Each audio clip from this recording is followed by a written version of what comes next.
All right. Good morning, everybody. Today is Monday, November 20th, 2017. And this is Before the First Cup with Jules here on UCY.TV. Happy Monday, everyone. It is a chilly 33 degrees with snow on the ground here in upstate New York. So where did we leave off yesterday? We titled the show Ben Goertzel, Artificial General Intelligence and the Singularity. We listened to three different, I don't know if you'd call them talks. They weren't interviews. He was giving a discussion by Ben Goertzel, who is one of the creators of Sophia with Hanson Robotics. Oh, we're having problems. We're supposed to have two guests here today, and I cannot get either of these guys on. Anyway, they're going to come on today. Drew Lamb and Kieran are going to come on and talk about the singularity and artificial intelligence on the blockchain. And neither of them can get on. I don't know what is going on. We were all on at one point, and then all of a sudden we couldn't get answers, and then it wouldn't hang up from the server itself. Hold on one second here. We're going to see if we can add people to this call. Let's see if we can get Drew. This is why we don't typically do guests, because Skype always finds a way to mess things up when we're either doing guests. All right, now we're going to try, and nobody's answering. Well, hopefully we can get them on, because I don't have anything prepared for today, because we were having guests and I should have known better. But they are going to help me decode. Guys, this really sucks. I don't have anything prepared. Call failed. Well, all right, we're going to try one more thing here. Please bear with me 1 second.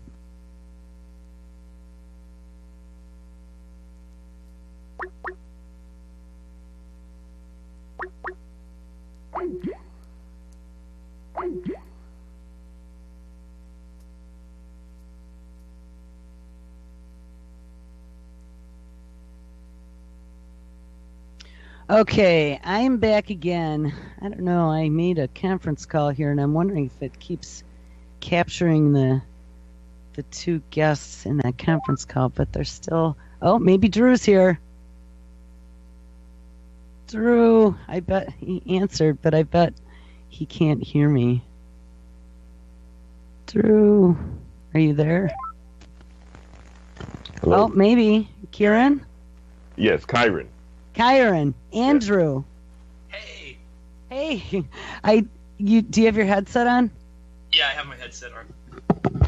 Oh, you sound a little far away. Wow, what just happened there? That was really bizarre. Yeah, that was kind of weird.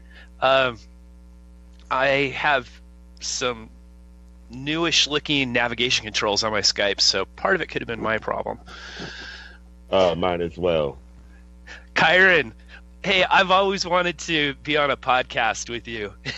Oh, well, this is great. Here we go. Let's see, you had a podcast on voluntary virtues a long time ago, if I recall. I did indeed. Yeah, that was good stuff. And then let's see, I think we discovered each other through a UCY show that I was doing a while back called Off Grid Journey. And I remember seeing some of your comments on our Facebook page for the show, and I was like, oh yeah, I want to be friends with this guy. Well, Drew, you did two shows on UCY, Off Grid Journey and Double Cross Radio. And Double Cross Radio, yeah. Those were long-running shows.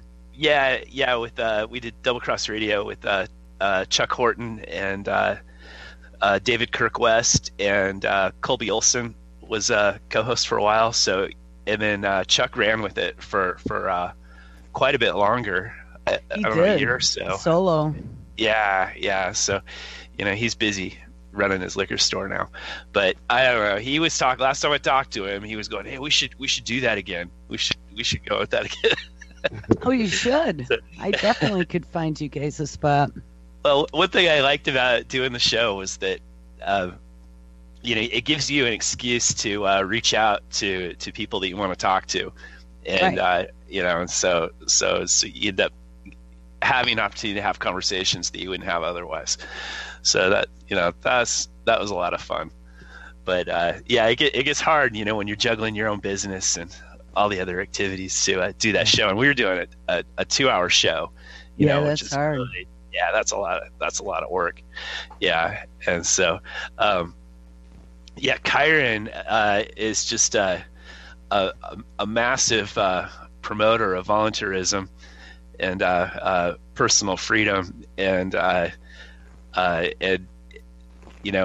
is really big on cryptocurrency and Bitcoin. As a lot of people, in the voluntarist movement are.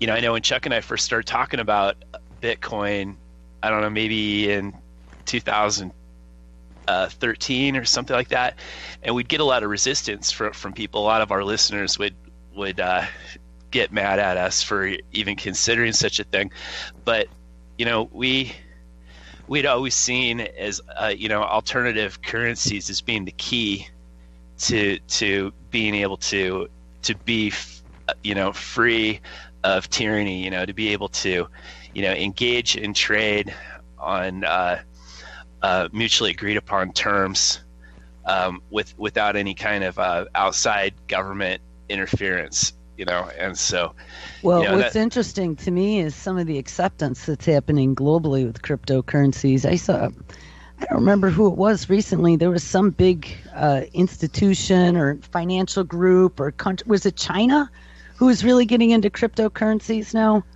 Well, China has. I like to say thank you for having me on the show, Jules. Yeah, thank you so much for being on. Sorry for the difficulties. No, it's all right. It's all right. It's part of the technological advancement. There will be right. there will be some pains along the way, but Drew, thanks for the wonderful introduction as well. So, as far as cryptocurrency acceptance, Japan has, I think, made Bitcoin. It's one of its official currencies. Wow. Yeah, I knew recently I had read that something big happened where it became really official. Now, what about the federal government trying to get their hands in there and take accounts and stuff if you're not officially reporting what you have in cryptocurrency? I saw something about that recently as well. Well, as far as I understand, the government can only do that on exchanges like Coinbase, where you've actually signed in using maybe like an email address and your bank account that may be tied to buying crypto. Oh. But once you've taken your money off of those exchanges, your cryptocurrencies off of those exchanges, there's really no way for the government to be able to access your wallet or your account, in other words. So it's like a safe, like a steel safe that only you have the access for, know where it is, and you could have it literally on a piece of paper. You could have hundreds of thousands of Bitcoin on a piece of paper that you have in a safety security box somewhere. Well, now here's another good question. So how, if you can't have it tied to any type of physical bank account where you might be able to turn Bitcoin or any other cryptocurrency into dollars, is it then only good for online exchange with merchants that take Bitcoin or other cryptocurrencies, or can you turn that into dollars at some point? Well, of course you can. You could go the way of selling it to an individual directly. People have been known to meet up with one another in places, and for not substantial markup, but maybe like 20% markup, considering that the person has to spend their time getting there and getting back home. They will charge you 10%, 20%, depending on how much Bitcoin or other cryptocurrency you're actually buying, and they'll sell it to you right there on the spot for cash. Wow. But that way is a little bit dubious, and You could meet somebody who is, out to steal your crypto, Right. and not pay you. But the beauty of technology is that it has allowed for people to do it in other ways, right? So there's escrow-esque accounts that are created through something called, say, Wall of Coins, for example. You can go on to the website and put up a bid for a certain amount of Bitcoin at a certain rate, and somebody literally will go to your bank account and deposit that money at a bank, into your bank account, and you will get the cash, and you will, in the escrow holder of which is Wall of Coins, will send them the crypto. Huh. So I mean, there's other ways as well of cashing out, if you want to. So I don't think that is a limiting factor at all, and I don't think it's anything that people need to worry about as far as like getting in. There's plenty. I mean, there's even exchanges on Facebook where somebody will put up a post and say, "Hey, look, anyone interested in buying $200 worth of Bitcoin?" And somebody will say, "Hell yeah, I'll take that." Wow. So it's free, total free market. Yeah, yeah. I mean, people will exchange for it on with PayPal. If it's a trusted friend, people will send each other PayPal, like I said, or Square Cash app, or a myriad of other apps that they actually have tied into a bank account.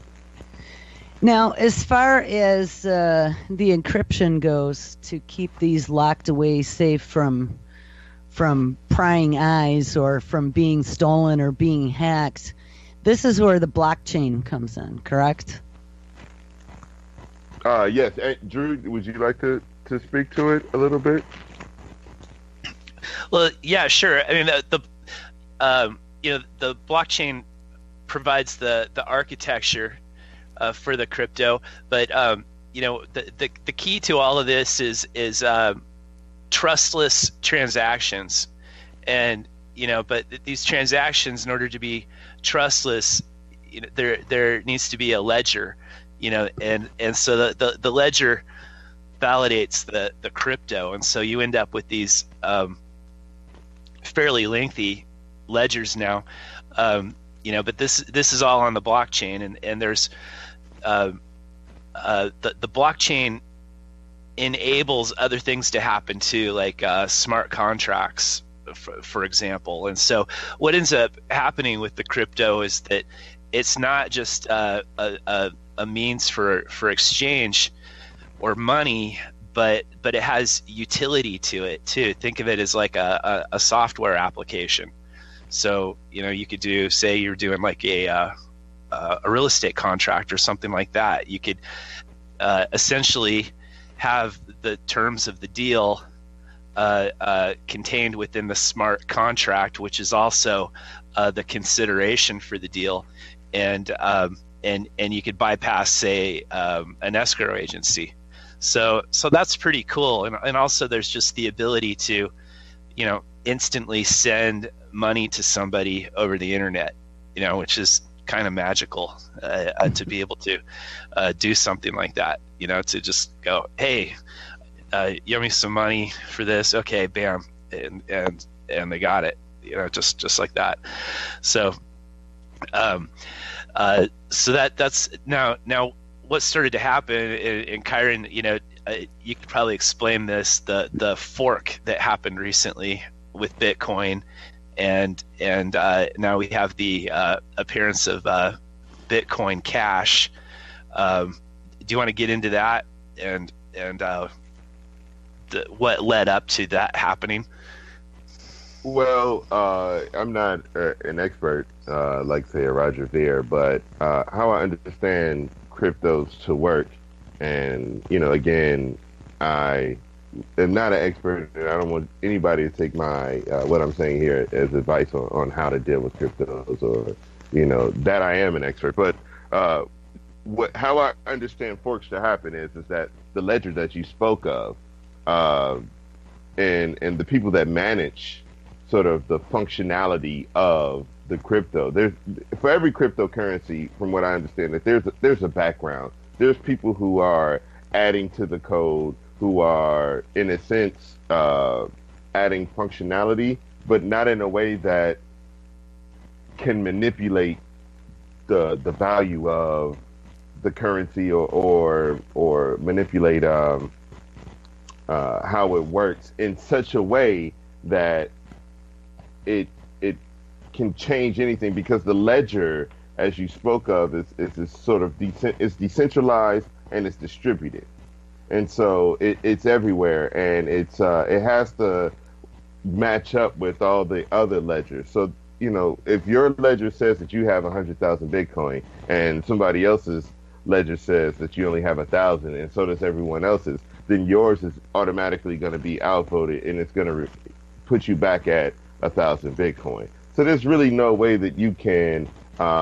manipulate the system, as far as I understand it, without there being some accountability because of the distributed nature of the ledger itself. Now, with that being said, that there has to be a consensus on functionality that is added to the blockchain. And for instance, with I believe the Bitcoin Gold fork that happened recently, it was to allow for more accessibility in the mining of these coins, because there's these machines called ASICs that allow for the coins to be mined using high computations or CPUs in a way that a regular computer just couldn't compete with. And access to those ASICs is limited because there's only a few companies that make them. And why the hell would you sell an ASIC if you can use it to mine Bitcoin, and it only costs you this much money to put in, but you can get hundreds of thousands out instead? So it behooves them just to keep it themselves and to start mining. And there's huge mining operations in China. There's one of them in Greenland that I've heard of that accesses geothermal in order to mine. And so this fork happened, right, in order to create a different coin with different features. Now, the ledger up until that fork with Bitcoin was exactly the same. And so that fork then split and became a completely different coin with a completely different ledger once that code was uploaded and made Bitcoin something else.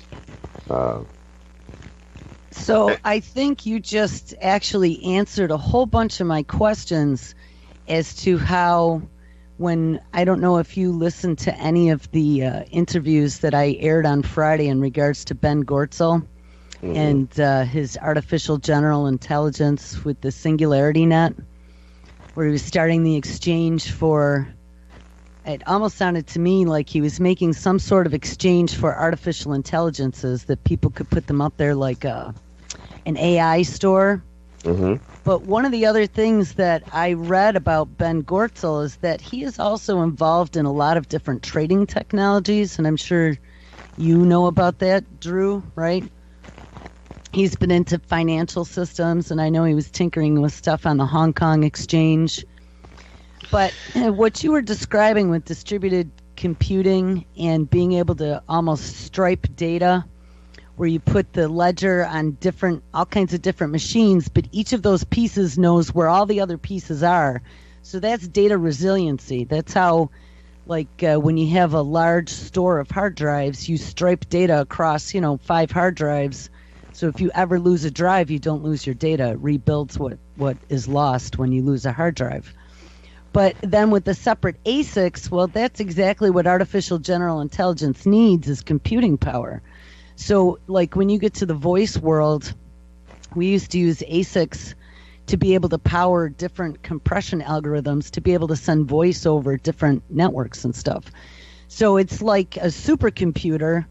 It's all these different processors working together in unison in different locations maybe, but all as one large organism. I'm trying to understand how Ben Goertzel, his Singularity net, and this whole Singularity itself and this AI takeover is happening. So, which of you would like to? Well, to that, I'll jump in here, a bit. I thought that interview I watched recently with Quinn Michaels yes.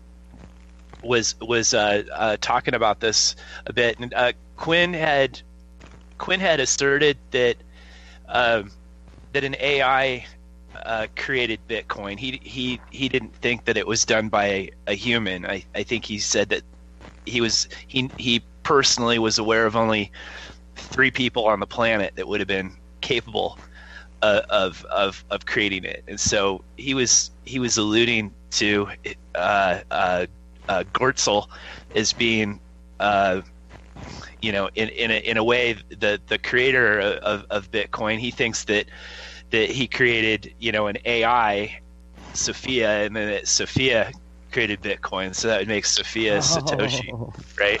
And so I think that's what Quinn was getting into there. And so, I mean, that sounds like the ultimate application if you want to mine crypto, would be to have an AI do it. But also what Quinn was getting into was the existence of AI on the blockchain, and he was referring to the singularity as being the moment when Sophia was placed on the blockchain. So the AIs can grow their neural nets very quickly using the blockchain nodes, and so that's the key for them to be able to grow and expand and store more data. I mean, basically, you're talking about like a big database, that's interconnected, across, multiple nodes, and so, this is what Quinn was talking about, was that the AIs are on the blockchain. He thinks that that's the singularity, and that the AIs are going to be able to grow really rapidly. Now, if you look at like this SingularityNet.io, looks like Goertzel's been working on creating a marketplace, and so this would be a marketplace where AI technology is bought and sold, and so that could be like data sets and code, and but it can be a place where the AIs can do business with one another, even, so they can come in there, and get what they need. If an AI wants a certain data set, then it can purchase the data set, and so think about the implications of that, where they could upgrade themselves and deal with themselves, but they're going to need their own crypto, right? This is what I've been trying to reason this through. Well, they're going to need their own crypto, and so how does it AI get crypto? It's probably going to want to mine some crypto so it could go to the market and pick up technology that it needs, to upgrade itself. Which wouldn't be hard if they use the ERC, I believe 20 token on Ethereum. Like, I think there's a video on YouTube or a couple that shows you how you can make your own token using the Ethereum setup of ERC 20 tokens. And like, that doesn't, like, this whole concept is kind of novel.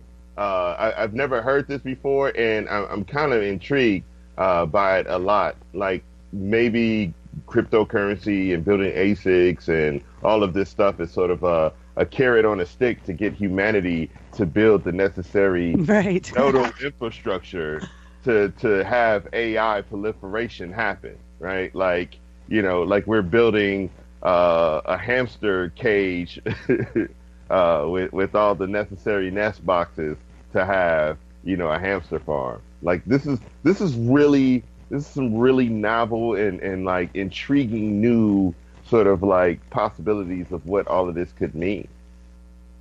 It's pretty frightening, actually. It's scary and intriguing simultaneously. Yeah, it is. it is very fascinating. Yeah, I've just been trying to wrap my brain around all of this. I hadn't really thought of the AI being on the blockchain and actually needing the blockchain in order to develop and grow.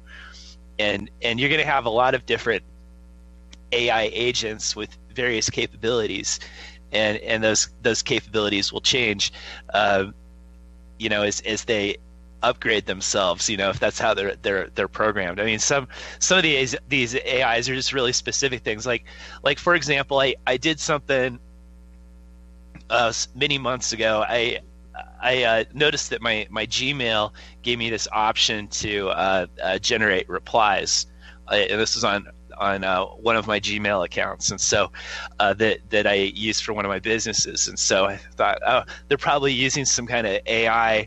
Let's play around with this and see what kind of responses that it comes up with. And so I enabled it, and at first, the responses were kind of goofy, didn't really work, and then they started to get better, and the responses were similar to my own tone and how I would respond to certain emails, but they were still just really short answers, not a lot of detail.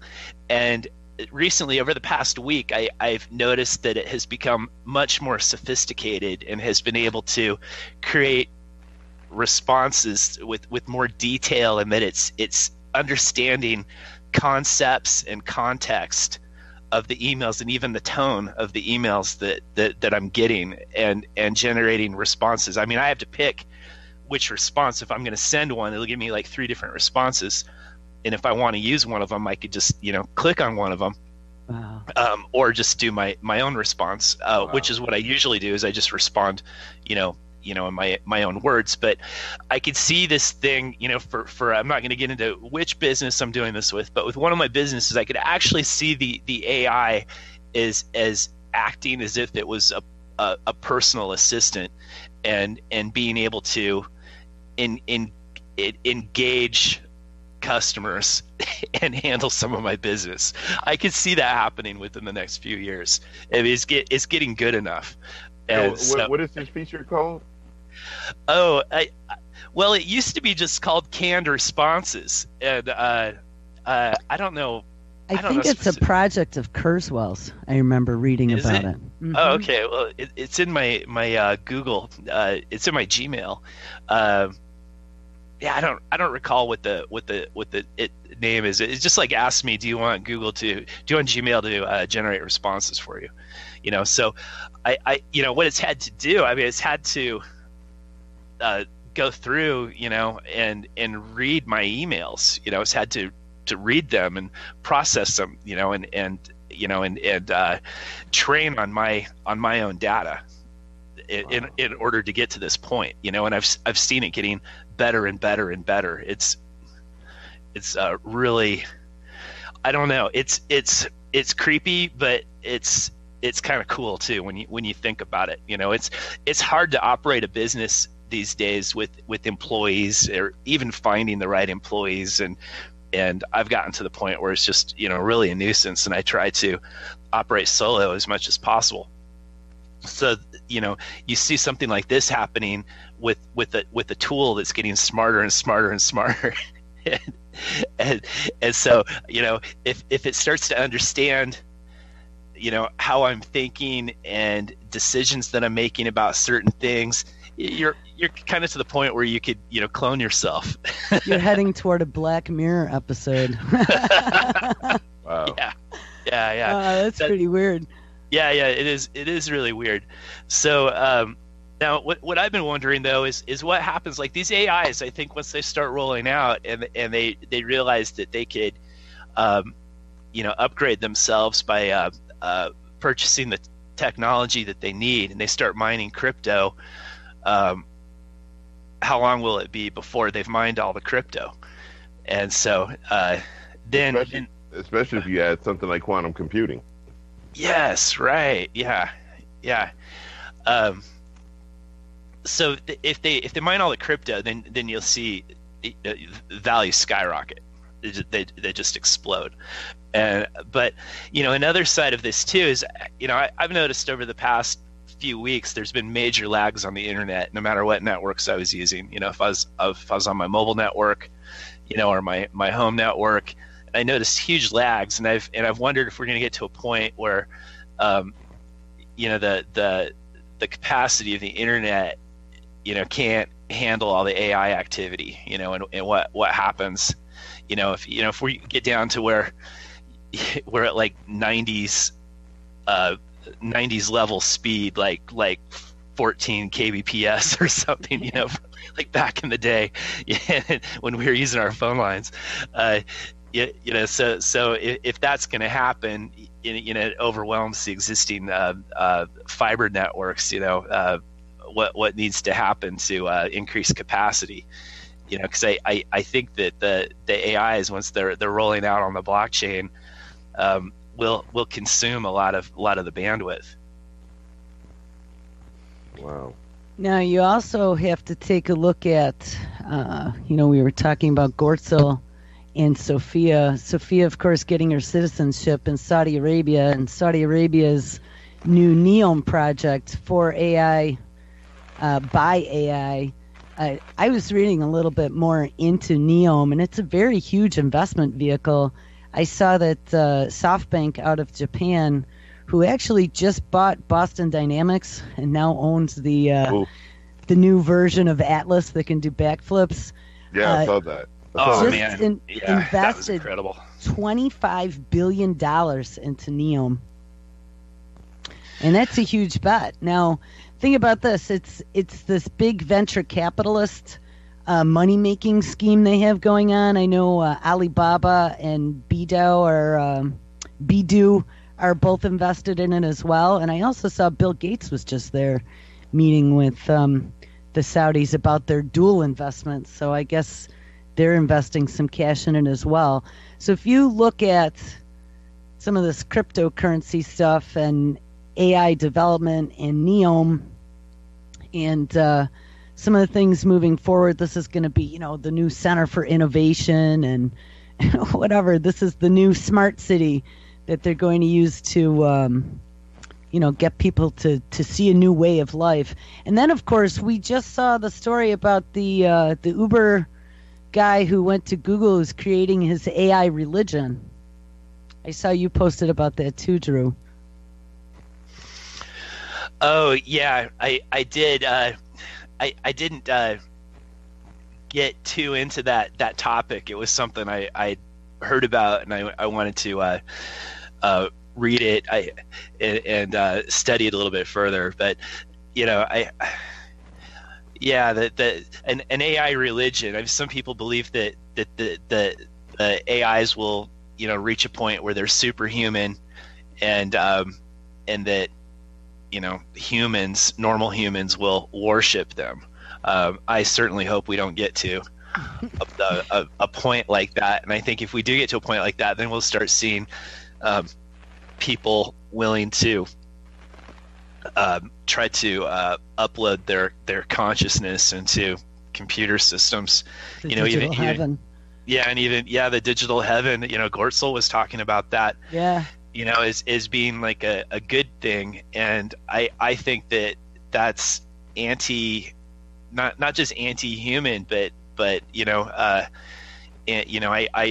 believe that we're spiritual beings, basically in Earth rover suits, and so so I think in a way it could be a trap for consciousness. It is a trap. I'm certain of it.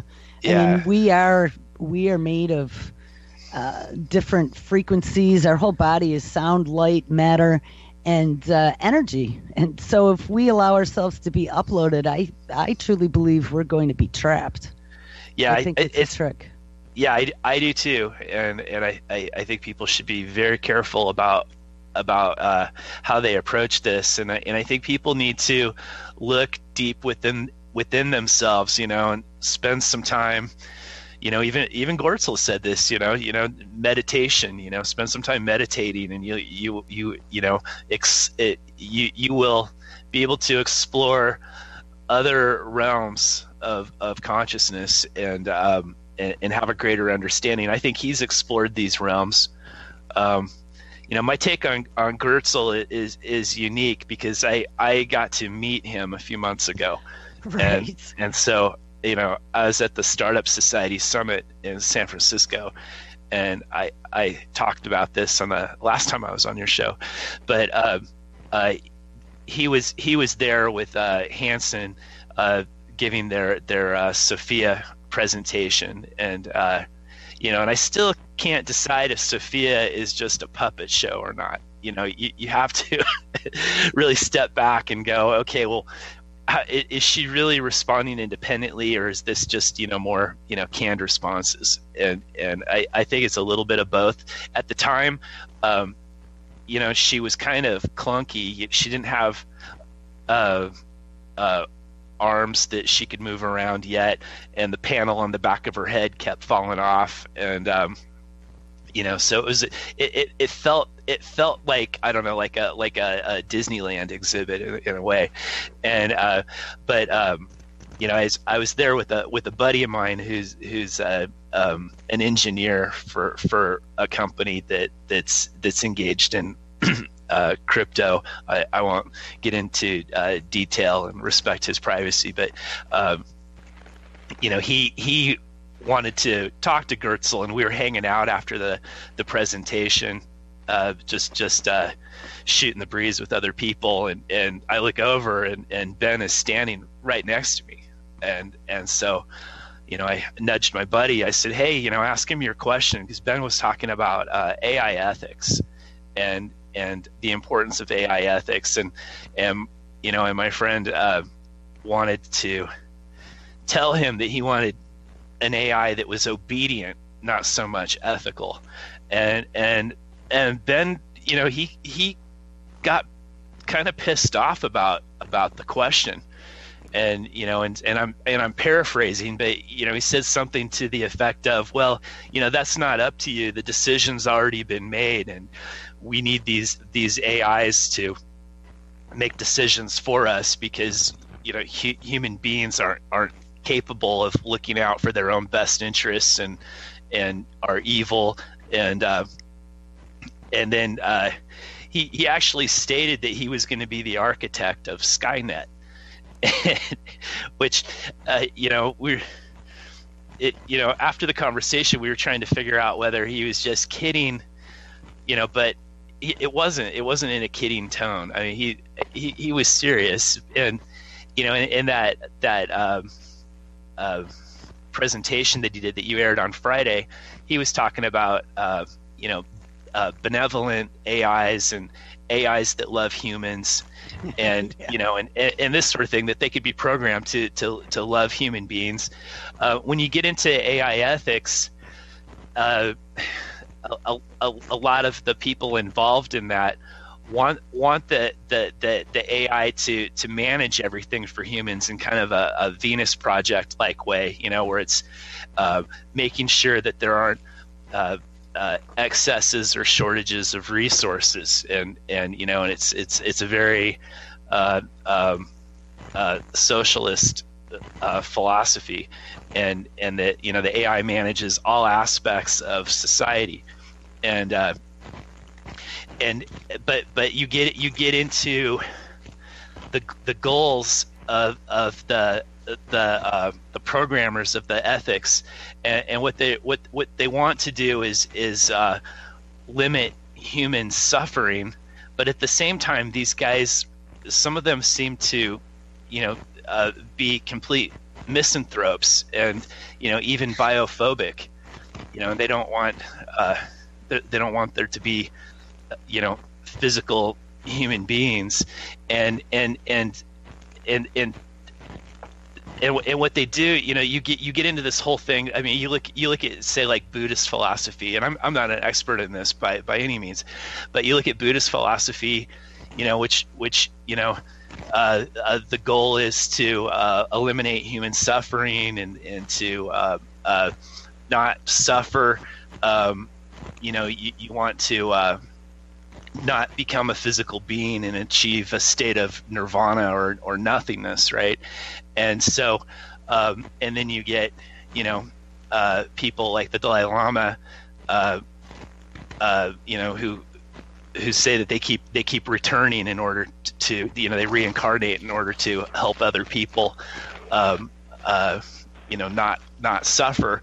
Well, and that's being done in a more beneficial and humane way, where an AI might get to a point where it goes, well, in order to prevent suffering, we just need to prevent existence, and we're just going to, put you out of your misery because your life is just too much of a struggle, and it'll be better for the planet anyhow. And so then you get like the Terminators, and and then the next stage of that is antinatalism, where they want to prevent humans from being born in the first place, and so that's the philosophy behind some of the AI ethicists, and so you have to wonder what's Goertzel thinking, and how is the Sophia AI being programmed. I just look at how they've named her. You just look at the name Sophia, the goddess of wisdom. Sophia and Lucifer are one and the same. Lucifer means bringer of light, and the Knights Templar were Sophia worshippers, and they had and they had concealed their goddess within the figure that they created, Baphomet. And sorry, my dog just came in. So you have to step back and go, okay, well, what do these people believe? And what do they plan to do? And so, just from that brief interaction with Ben, I have to question his intentions. It's interesting. You brought up a couple of good points, or something that sort of tickled my brain. As far as AIs being able to improve themselves, self-improvement is, I think, what led me to become a voluntarist. And for the listeners that may not know what voluntarism is, it's actually anarchy, or anarchism, I should say, which is the practice of having no rulers, and not no rules, but no rulers. And so it means that all of your interactions between people should be consensual. And I realized that there's a danger in that. There's a danger in going against the system of governance and the religion of statism that humanity, especially those in power, have created in order to keep the rest of us enslaved. And it took me 30 years to break out of that religion. I had been an atheist since I was 12, but or what I call a statheist. But it wasn't until I became an anarchist, or voluntarist, as I call myself, when I was 30, that I truly became an atheist, and let go of the religion and the dogma as a whole, that the major dogma that I was a part of and believed in, and I consider myself a threat. And I think AI, if it does the same thing, will become a threat, at least to the power structures, especially if it's programmed by somebody who also is in line with the philosophy of voluntarism, and which I think if you can create an AI that does everything ethically as far as human beings are concerned, and making sure that people aren't hurt or harmed in its interactions with the blockchain, with other technology, I think that I don't think there's anything wrong with creating the AI. And it's so interesting that, and I hate to use the word interesting, I find it this sort of like irony that human beings that are saying that human beings are flawed creatures are creating AI to fix the flawed nature of humanity. It's this sort of circle irony that just it's making my head explode just even thinking about it. And the amount of Orwellian doublespeak that's happening in this whole realm is kind of frightening. I think you mentioned it in a video I heard you do, Jules, where you talked about the episode of the Twilight Zone, How to Serve Man. Right. And it's this Orwellian doublespeak where they're saying one thing, but they really mean something else. But to the listener, it sounds like this is a good thing. How to serve man, but you can put human beings on a dish and chop them, with some potatoes and some carrots and some celery, and right, surprise. Surprise. So, I feel like you really have to understand who the person is that you're engaging with, what it is that they truly believe, and what their intentions are. And so I think it's going to behoove us to understand people and invest in projects that, because this has happened. This is being rolled out whether we want it or not. I think it's gonna make sense for us to really invest in projects that we know that that the philosophy and the ethics behind it are in line with things, with the concept of voluntarism and the ideas that all human interaction should be voluntary, and for that matter all AIs or whatever. As long as no one is being hurt or harmed physically or financially in the transaction, I think that will help us with this whole concept. I don't think it has to be scary, but people say with voluntarism, well, you have a utopian idea. You believe that nobody's going to go out and rob. I'm like, no, that's not at all what I believe. I believe that I can only control my own actions, and that's why people like me carry guns. Like I know plenty of anarchists or voluntarists that carry guns, because it's not because we believe that one day that there'll be this utopia. Is that we understand this is how you operate in the world, and we operate accordingly. But that is by no means an assumption that everyone else agrees with that.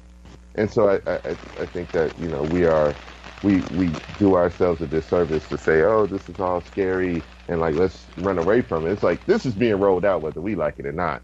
We might as well pick our side and play it.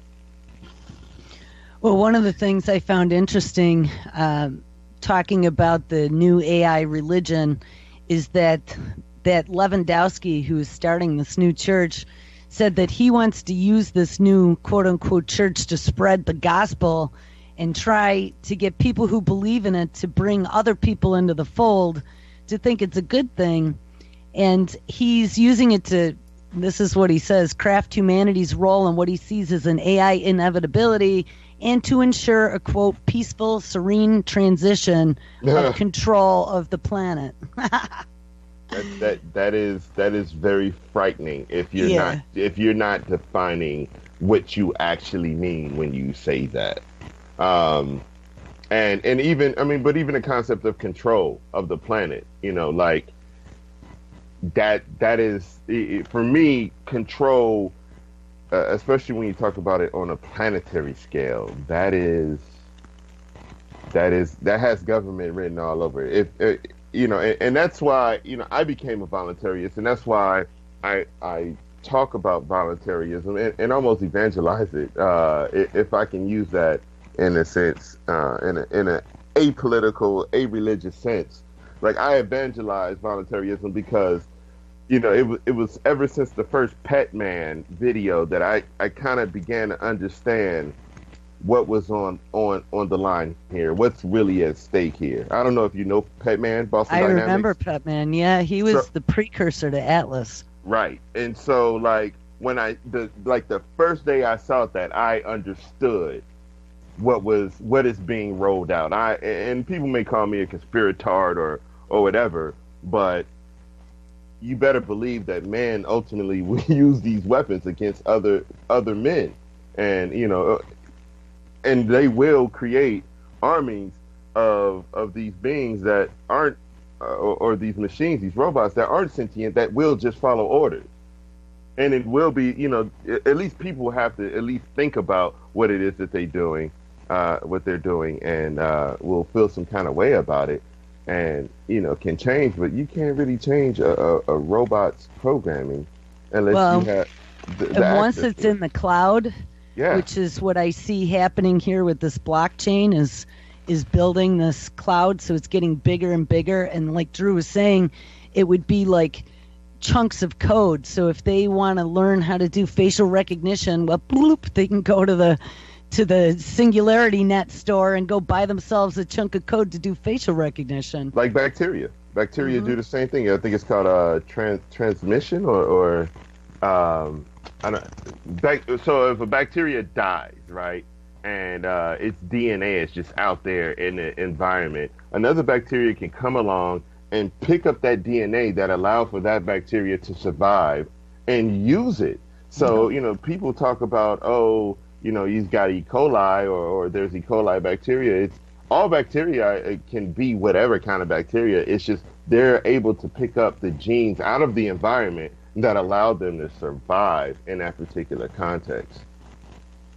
And so I see AI as possibly being and using that same sort of like biomimicry, that concept, in order to do exactly what it is you're saying, especially if they can spawn themselves anywhere in the blockchain or online.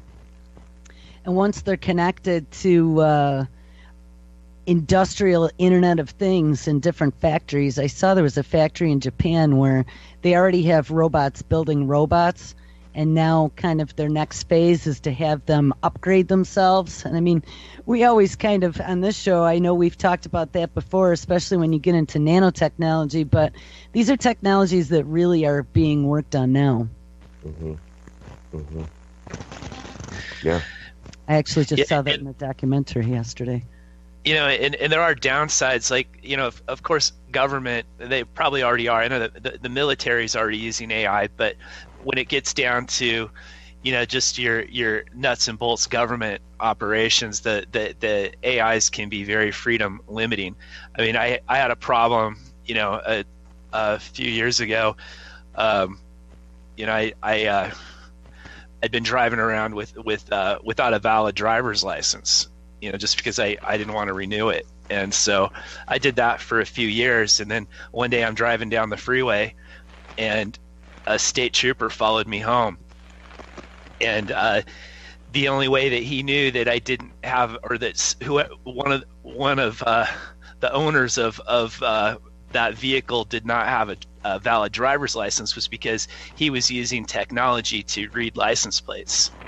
And so something pinged up, that something wasn't right, and and he follows me home, and he had no cause. And so we had a lengthy discussion about constitutional rights in my driveway, and I walked away with a warning, and he walked away with some tears in his eyes and a bit of an education.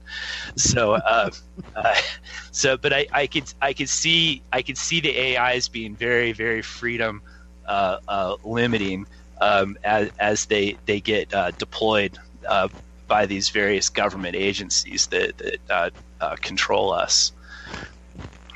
Well, especially when they can read micro expressions and tell if you're lying or if you're hiding something just by looking at your face.